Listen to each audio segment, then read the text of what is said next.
Muy buenas a todos. El día de hoy vamos a estudiar la anatomía de la mandíbula. Bien, ya sabemos la introducción, ya conocemos los huesos del cráneo, de la cara, ya sabemos también que los huesos de la cara son 14, tenemos 6 pares, 2 impares. Entre esos pares están los nasales, están los ungis, están los cigomáticos, están los maxilares, están los palatinos, los cornetes nasales y entre los impares el vómer y la mandíbula, que es el que vamos a estudiar hoy. Bien, entonces iniciando como una introducción a la mandíbula, vamos a decir que antiguamente se le llamaba el maxilar inferior.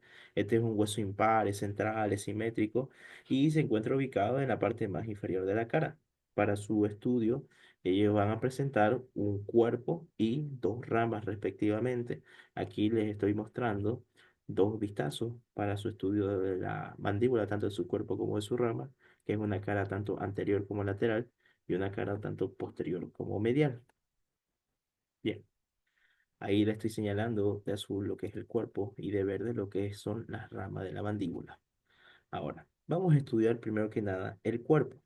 El cuerpo, viéndolo desde una cara anterior, tiene forma de herradura y básicamente este cuerpo vamos a estudiar dos caras, una cara anterior y una cara posterior.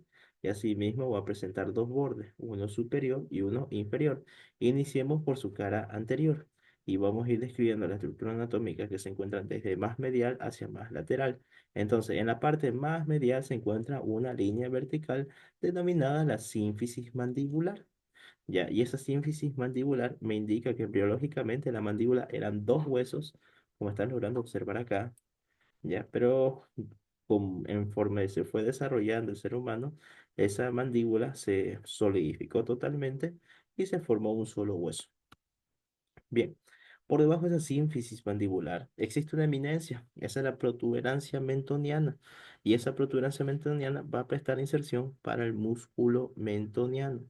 Ahora, de esta protuberancia a cada lado nace una cresta, que aquí la vamos a ver mejor. Esa es la línea oblicua externa. Y esa línea oblicua externa se va a continuar hacia adelante con el borde anterior de la rama de la mandíbula, pero lo que me interesa es que ella sirve de inserción para tres musculitos que desde medial a lateral ya son el músculo depresor del ángulo de la boca, antes llamado el triangular de los labios, el músculo depresor del labio inferior, antes llamado el cuadrado del labio inferior, y el platisma, antes llamado el músculo cutáneo del cuello.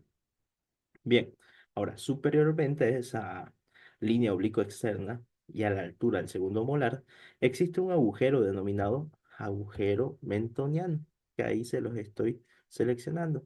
Y ese agujero mentoniano va a dejar paso a la van mentoniana.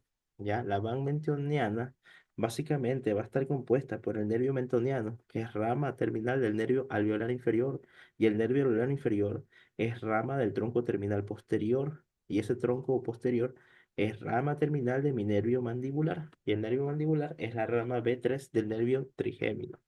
Bien, la arteria mentoniana, por otro lado, es rama terminal de la arteria alveolar inferior, y la arteria alveolar inferior es rama colateral de la maxilar, y la maxilar es rama terminal de la carótida externa. Bien, ahora, si estudiamos al cuerpo, pero en su cara posterior, vamos a encontrar que en la parte más medial y cerca de su borde inferior, ya a esta altura, vamos a encontrar cuatro salientes o cuatro apófisis, si ustedes quieren, dos a la derecha y dos a la izquierda. Las que se encuentran superiores se le conocen como apófisis genis superiores. ¿Ya? O espinas mentonianas, también es otro nombre. Y las superiores específicamente sirven para inserción del músculo genioloso. Las que se encuentran por debajo son las apófisis genis inferiores. Y ellas, por otra parte, sirven de inserción para el músculo genioideo. Ahora, fíjense que así como teníamos una línea obliqua externa, vamos a tener aquí en la cara posterior del cuerpo de la mandíbula una línea oblicua interna, o también llamada línea miloioidea, y se llama así porque durante toda su extensión presta inserción al músculo miloioideo, pero en su parte más posterior también se va a estar insertando ese musculito que sale ahí, que es el músculo constrictor superior de la faringe. Ok, ahora, inferiormente a lo que es esa línea amiloidea, existe un estrecho surco, que ahí se lo estoy señalando. Ese es el surco miloideo por donde va a pasar la van miloioidea. El nervio miloioideo es rama colateral del nervio alveolar inferior. Y no se olviden, el nervio alveolar inferior es rama del tronco terminal posterior. Y el tronco terminal posterior del nervio mandibular. Y mandibular es B3 del trigémino, que es el quinto par craneal. Mientras que la arteria miloioidea es rama colateral de la arteria alveolar inferior, que a su vez esta es rama colateral de la arteria maxilar. Bien.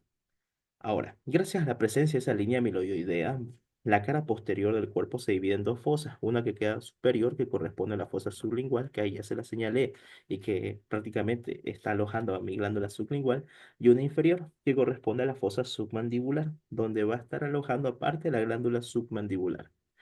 Ahora, en cuanto a los bordes que tiene el cuerpo, yo les decía que tiene un borde superior y un borde inferior. El borde superior es el borde alveolar, porque está excavado por cavidades que son los alvéolos dentarios, donde van a estar alojadas básicamente las raicillas de las piezas dentarias. Ahora, el borde inferior, por otro lado, ahí está pintado de azul.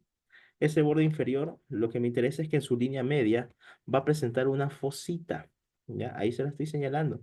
Esa fosita se llama la fosa digástrica y esa presta de inserción para el vientre anterior del músculo digástrico. ¿Ya? A ver, es este musculito que está acá. El vientre posterior, si recordamos un poco, venía insertándose en la ranura digástrica que está en la cara posterior inferior del peñasco del hueso temporal. ¿Ya? Bien.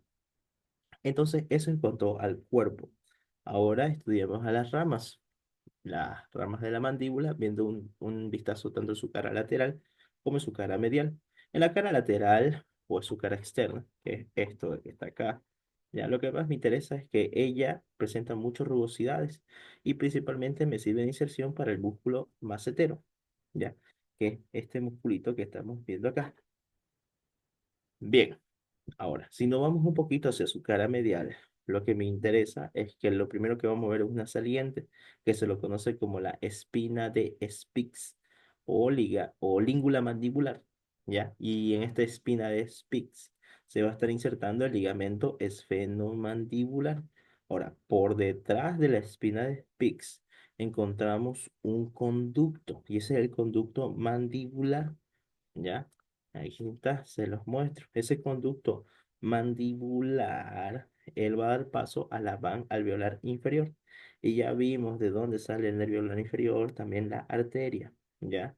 Ahora, este conducto va a terminar en el agujero mentoniano, que ya lo estudiamos en el cuerpo en su cara anterior, ¿no? Bien, ¿qué más?